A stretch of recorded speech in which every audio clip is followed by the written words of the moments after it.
नर्मदा जिल्लाના કેવડિયા સ્થિત જંગલ સફારી ખાતે 2 દિવસીય નેશનલ કોન્ફરન્સ ફોર ઝૂ ડાયરેક્ટર્સનો પ્રારંભ કરવામાં આવ્યો છે।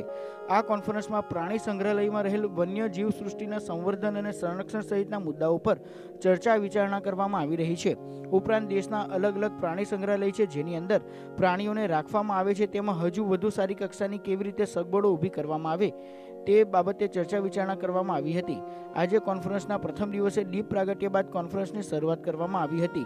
ત્યારબાદ સંબોધન કેન્દ્રીય મંત્રી અશ્વિની ચૌબે તથા રાજ્યકક્ષાના મંત્રી જગદીશ પંચાલ સહિત મહાનુભાવોએ કર્યું હતું અને કોન્ફરન્સની શરૂઆત કરાવી હતી। કોન્ફરન્સનો મુખ્ય ઉદ્દેશ્ય એવો છે કે વન્યજીવોનો બચાવ થાય અને ખાસ કરીને આજે એવી સ્થિતિ છે કે ઘણા વન્યજીવો એવા છે જે પ્રાણી સંગ્રહાલય કરતાં પણ જંગલમાં વધુ સુરક્ષિત હોય છે। કેન્દ્રીય પ્રધાન અશ્વિની ચૌબેએ જીમ કોર્બેટ નેશનલ પાર્ક બાબતે જણાવ્યું હતું કે નેશનલ પાર્કનું નામ રામગંગા રાષ્ટ્રીય उद्यान કરવા पर विचारणा ચાલી રહી છે। देखो भाई, ऐसा है, मैं अभी जिम कॉर्बेट गया था और वहाँ रिजर्व टाइगर जो है और उस पर जो पूरे देश भर में जो 10 ऐसे हमारे जो टाइगर रिजर्व है उनका रैली भी निकला था और वहाँ 3 राज्यों का 3 बड़े टाइगर रिजर्व का वहाँ समापन था। उस कार्यक्रम में मैं गया था। वहाँ के लोगों की भावना को देखते हुए वहाँ के लोगों ने और हमसे ये कहा, वहाँ के विधायक, जनप्रतिनिधि, वहाँ के आम लोग, कि भाई ये, और जब मैं वहाँ देखने गया सेंटर को तो सेंटर में देखा कि आज़ादी के बाद इसका नाम राम गंगा। मैंने कहा भाई राम कहाँ है और गंगा कहाँ है?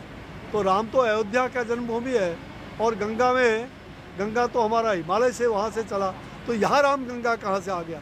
बोला नहीं, यहाँ भी राम गंगा है, जो उस नदी में सारे पशु पक्षी बाघ हाथी सब एक साथ मिलकर पानी पीते थे और आज़ादी के बाद उसका नाम राम गंगा राष्ट्रीय उद्यान रखा गया था। पता नहीं किस कारण से वो अब जिम कॉर्बेट कहलाया गया, मैं नहीं जानता। हालांकि जिम कॉर्बेट एक अच्छे शिकारी थे, वो उनकी पहचान भी है, हम उनका सम्मान भी करते हैं और जिम कॉर्बेट हमारे एम्बेसडर हो सकते हैं वन्य प्राणियों के लिए, लेकिन रामगंगा तो रामगंगा ही रहेगा। और वहाँ के लोगों ने कहा तो मैंने कहा मैं इस पर विचार करूँगा और विचार करके जो भी होगा, वहाँ के मुख्यमंत्री जी से भी मेरी बातचीत उस दिन हुई, वो भी इस पक्ष के हैं कि ये रामगंगा का नामकरण फिर से हो जाए। तो उनके प्रस्ताव अगर आएंगे तो फिर केंद्र सरकार का जो प्रोसेस होगा, जो हमारे विभाग का, हम ज़रूर चाहेंगे कि उसमें सार्थक प्रयास हो। इसलिए वहाँ की जनता की भावना को देखते हुए और आज़ादी की अमृत महोत्सव, आज़ादी के हम मना रहे हैं 75वें अमृत महोत्सव, तो हम आज़ादी के चीज़ों को ना भूलें। आज़ादी के बाद अगर वो रामगंगा था, रामगंगा राष्ट्रीय उद्यान था, तो इसको राष्ट्रीय उद्यान के रूप में रामगंगा को लाया जाए और जिम कॉर्बेट हमारे राजदूत के रूप में वो माने जाएंगे, इसमें कहीं दो मत नहीं। केंद्रीय मंत्री अश्विनी चौबेए लखीमपुरनी घटनाने लई प्रतिक्रिया आपता जणाव्युं हतुं के आ मामले कांग्रेस अने समाजवादी पार्टी राजकीय रोटला सेकी रही छे। मंत्रीना पुत्र आशीष मिश्रानी धरपकड़ बाद सिद्ध थयुं छे के अमारी सरकार कोई बाबत छुपावती नथी अने न्याय संगत छे। आदरणीय प्रधानमंत्री जी के कार्यों को वो काम कर रहे हैं, विकास का काम कर रहे हैं और जिस प्रकार से लखीमपुर की घटना को हमारे कांग्रेस और सपा के लोग राजनीतिक रंग देने का प्रयास कर रहे हैं, राजनीतिक रोटियां सेकने का प्रयास कर रहे हैं, ये दुर्भाग्यपूर्ण है। और पूरी तरह से आशीष मिश्रा की गिरफ्तारी के बाद ये सिद्ध हो गया कि हमारी सरकार किसी भी चीज़ को न छिपाने के लिए है और जो भी न्याय संगत है हम न्याय के साथ हैं।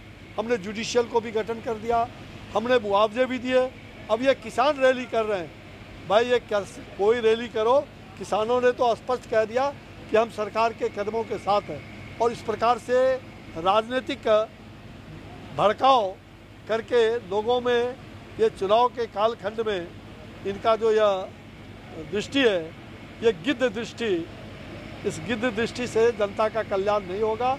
जनता का कल्याण विकास से होता है, जो हमारी योगी सरकार वहाँ कर रहे हैं, हमारी नरेंद्र मोदी की सरकार देश भर में कर रहे हैं। અને ગુજરાતની YouTube ચેનલને સબસ્ક્રાઇબ કરી ક્લિક કરો બેલ આઇકન અને મેળવો વિશ્વભરના ન્યૂઝ અપડેટ।